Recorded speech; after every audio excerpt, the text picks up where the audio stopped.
여러분 안녕하세요. 중국 현장에서 부딪히는 그리고 깨닫게 된 몇 가지 이야기를 여러분들께 전해드리고 있는 이철입니다.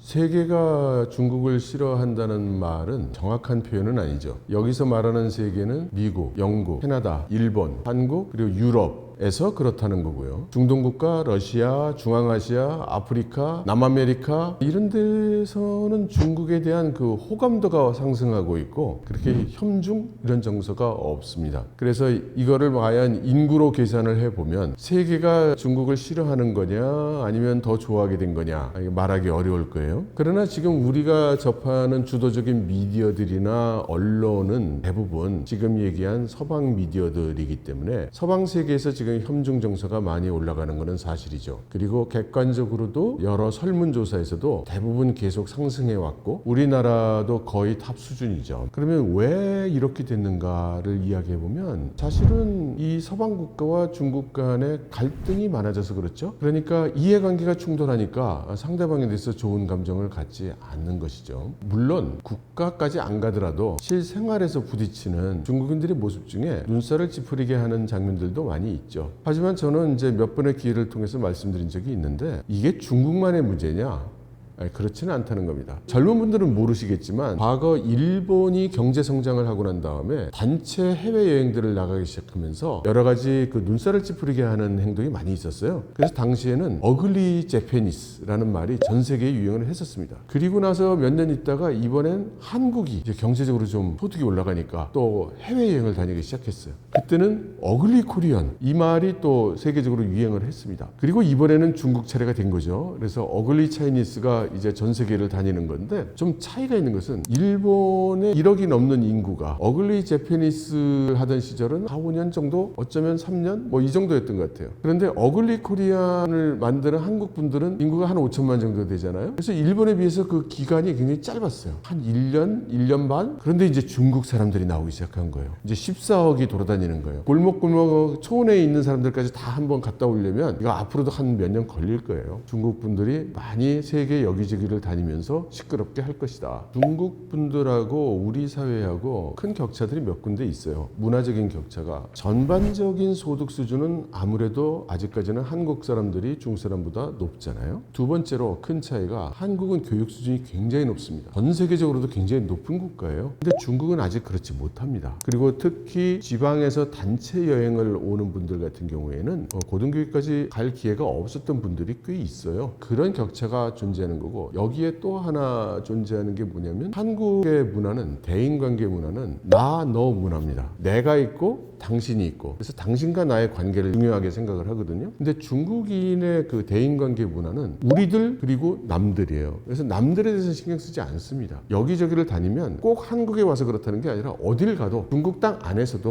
어디를 가면 그렇게 다른 사람들의 시선이나 다른 사람들의 처지를 그렇게 생각을 깊게 못하죠. 또 하나 제가 이제 현장에서 느끼는 차이는 중국의 고급 음식점을 가면 말이죠. 방이 따로 있어요. 그럼 거기에 큰 테이블이 있고 옆에 소파가 큼지막하게 놓여 있습니다. 이제 먼저 와서 기다리는 사람들을 위한 소파인데 옆에는 이제 텔레비전이 붙어 있죠. 그러면 이분들이 되게 딱 들어오면 제일 먼저 하는 게 텔레비전을 켜는 거예요. 근데 다른 분들이 오기 시작하면 이 대화하는데 텔레비전 소리가 방해가 되잖아요. 그거 안 끕니다. 왜 그러냐면 중국 사람들은 기본적으로 러나오라고 해서 시끌벅적한 것을 기쁜 문화로 사람들 만나고 시끌벅적하고 떠들썩하고 이래야 분위기가 난다. 이제 이렇게 보는 면이 좀 있어요. 그래서 거꾸로 조용한 데 가면 잘 못 참아요. 많은 중국 사람들은 이런 자리에 오면 질식할 것 같은 거예요. 너무 조용해. 그래서 뭔가 틀어놔야 돼. 텔레비전을 틀어놓든지 뭐 이래야 돼요. 그런 면도 있어요. 아무튼 그런 문화 차이가 있고 상대방의 입장에서 생각하는 그런 문화가 좀 적고 어딜 가나 경제적인 선진국에 가게 되면은 이제 그런 눈총을 받죠. 그러니까 실제로 우리가 생각하는 중국은 베이징, 상하이, 삐까번쩍한 건물들이 치솟아 있고 뭐 이런 장면을 떠올리는데 사실 상당수의 중국 사람은 시골에 살죠. 농촌에 살아요. 그럼 거기서 어떤 환경에 사느냐? 굉장히 척박한 곳이 많습니다. 초등학교밖에 못 나오는 사람들도 엄청나게 많아요. 소득이 좀 올라가서 해외여행을 하게 되는 경우도 있고 지방정부나 이런 지자체 같은 곳에서 문화적으로 단절되어 있는 사람들을 좀 해외 견학 같은 거를 좀 시켜서 기회를 주자 여행을 보내기도 하고 그래요. 제가 농담삼아 하나 질문을 드리면 중국 사람들이 평생 제일 가고 싶어 하는 데가 어딘지 아세요?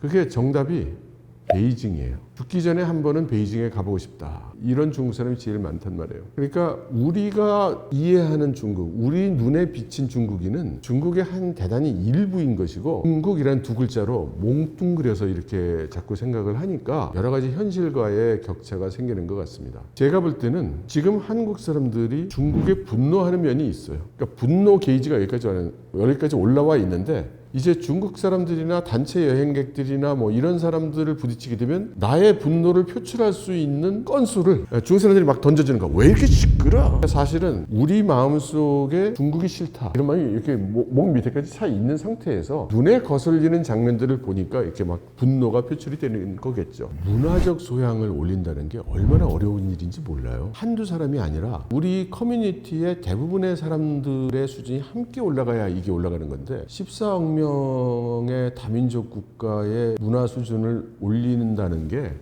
얼마나 어렵겠습니까?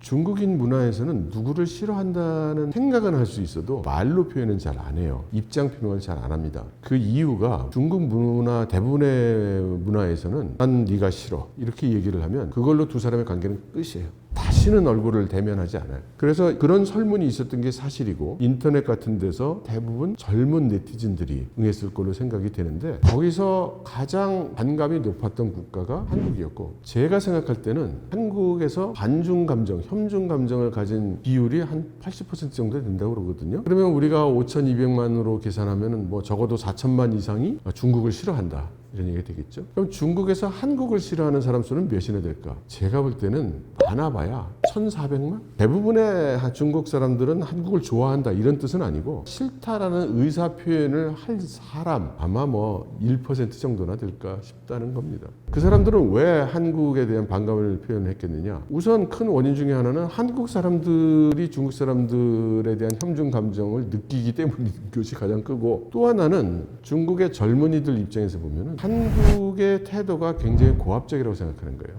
그러니까 한국은 사람 사이의 문화가 상하 관계 문화예요. 예를 들어 제가 PD님하고 같이 앉아있으면 우리는 본능적으로 이 사람이 나이가 많고 막 이러니까 윗사람으로, 이거 젊은 친구니까 아랫사람으로, 뭐 이런 식으로 생각하는 경향이 있죠. 그 태도와 어투와 이런 행동에서 그게 느껴진단 말이에요. 대부분의 중국 사람들 입장에서 굉장히 이상한 거야. 이 사람, 저는 그게 굉장히 재밌어요. 제가 중국에 살고 중국에 있는 한국 기업인이나 활동하시는 분들을 많이 만나잖아요. 제 눈에는 너무나 명확하게 보이는데 그분들은 인지를 못해요. 이게 이제 중국 특히 사회주의 평등 문화의 국가잖아요. 굉장히 고압적이고 세도 부리는 그런 태도로 보이는 겁니다. 그래서 대부분의 중국 사람들 눈에는 한국인들은 굉장히 고압적이고 건방지고 오만하고 이런 그 느낌을 가지고 있죠. 그리고 그 혐한의 정도가 문제예요. 우리가 한국에서 혐중 그러면 그 혐중의 정도가 엄청납니다. 엄청나요. 별소리를 다 하죠.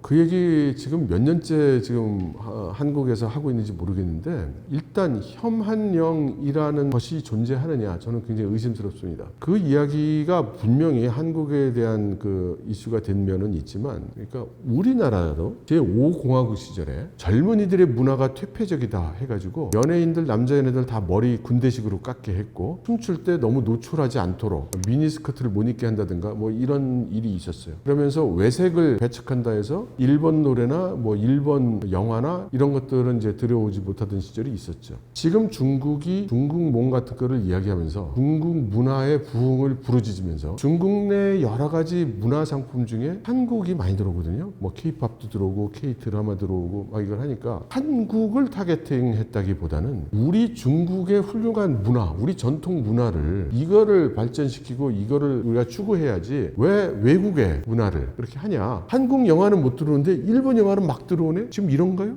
그런 얘기 들어본 적 있어요? 아니에요. 이게 한국만을 상대로 해서 하고 있는 정책이 아니에요. 자국 문화를 부흥시킨다는 그 정책이 일어나면서 각종 그 영화사라든가 당장 돈 되니까 옆에 있는 한국 콘텐츠를 가져와서 올려가지고 돈을 버는 행위에 대한 제한을 하고 있는 거죠.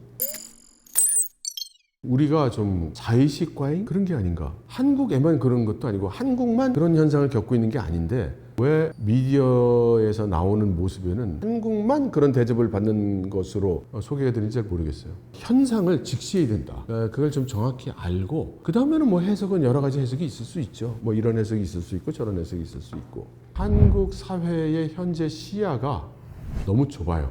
거기에 뭐 중국 정부가 뭐 공산당 애들이 뭐 이렇게 거길 다시 또 이어붙일 이유는 없을 것 같아요.